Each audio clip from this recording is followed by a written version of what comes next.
Shalom saudara-saudara yang Shalom. kekasih dalam Tuhan. Kembali lagi kami akan membahas tentang makna di balik perjamuan kudus. Sebelumnya mari kita satu dalam doa. Mari kita dalam doa. Bapa di surga, terima kasih Tuhan, Engkau sungguh baik bagi kami, menuntun sepanjang hidup kami untuk dalam jalan-jalan Tuhan. Tolong kami Tuhan Yesus Kristus, sepanjang pada malam hari ini kami akan menyampaikan materi tentang perjamuan kudus. Kami hidup oleh Allah, hidup melalui tubuh dan darah Kristus dengan pengampunan dari Allah. Terima kasih Bapa, biarlah kami Tuhan Yesus Kristus terus menyampaikan, memberitakan kerajaan surga di mana-mana, termasuk di ruang sosial media ini Tuhan. Kami percaya Tuhan banyak akan orang-orang yang menonton, sampai banyak sekali Tuhan, sampai tak terhitung jumlahnya. Untuk hormat kemuliaan nama Tuhan, biarlah kami menjadi alat-Mu untuk kerajaan surga. Kami bersyukur Tuhan untuk segala keselamatan, kedamaian, kebenaran, dan keadilan sepanjang hari ini dan seterusnya dan selama-lamanya. Dalam nama Tuhan Yesus kami berdoa, amin. Amin. Ya, kita akan membahas firman Tuhan di dalam Yohanes 6 ayat 54 sampai 57. Yohanes 6 ayat 54 sampai 57. Barang siapa makan dagingku dan minum darahku, ia mempunyai hidup yang kekal, dan aku akan membangkitkan dia pada akhir zaman.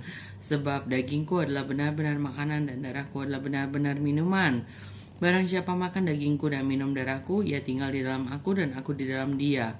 Sama seperti Bapa yang hidup mengutus aku dan aku hidup oleh Bapa, demikian juga barang siapa yang memakan aku akan hidup oleh aku. Nah, ini dia yang dari ayat 57 itu yang sebelum yang bagian B ya, sebelum yang hidup oleh aku. Coba baca lagi.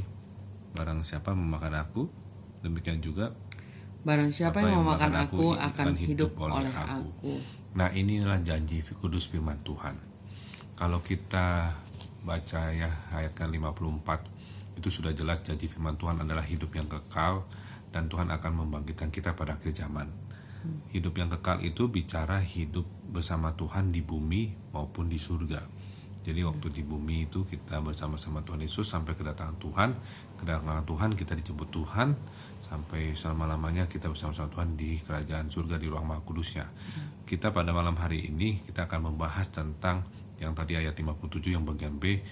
Demikianlah kita akan hidup ya oleh Tuhan, karena kita makan Tuhan Yesus Kristus, maksudnya makan daging Tuhan Yesus dan minum darah Yesus. Kita melihat ya, kalau kata hidup itu berarti ada sesuatu hal yang harus bertumbuh, ada sesuatu hal yang harus diberikan terus-menerus, karena hidup itu bicara pertumbuhan. Artinya hidup itu bicara tentang kesinambungan. Nah, kalau saya mau mendapatkan rema firman Tuhan, hidup ini kenapa bisa hidup? Salah satunya adalah karena ada kemerdekaan. Kemerdekaan dari dosa ya, yang kita akan nanti peringati di Jumat Paskah dan Minggu Kebangkitan Tuhan ya. Tapi di sini kita mau highlightnya adalah hidup oleh pengampunan Tuhan.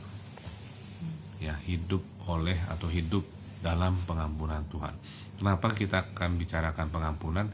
Karena pengampunan itu adalah berasal dari Tuhan. Karena itulah Tuhan Yesus Kristus datang ke bumi ini untuk menyelamatkan umat manusia dari segala dosa dan hukumannya. Kalau misalnya Tuhan Yesus menyelamatkan manusia dari segala dosa hukumannya, berarti apa yang harus dilakukan Tuhan? Adalah dia mengambil dosa manusia dan apa? Memberikan pengampunan. Ya, mengambilkan dosa manusia itu melalui tubuhnya yang dicurahkan di atas kayu salib ya. Maksudnya tubuhnya diserahkan di atas kayu salib, darahnya tercurah. Kalau kita melihat peristiwa salib itu bicara tentang pengampunan. Kalau Tuhan Yesus Kristus sudah mengampuni dosa-dosa kita akan hidup. Amin ya. Amin. Karena kalau kita masih hidup dalam dosa, itu kita sudah mengalami namanya kematian rohani. Tetapi syukur kepada Allah ketika kita menyesal, kita insaf, kita bertobat, kita tidak mau mengulangi kesalahan lagi, kita memperoleh pengampunan dari Allah, kita hidup. Amin.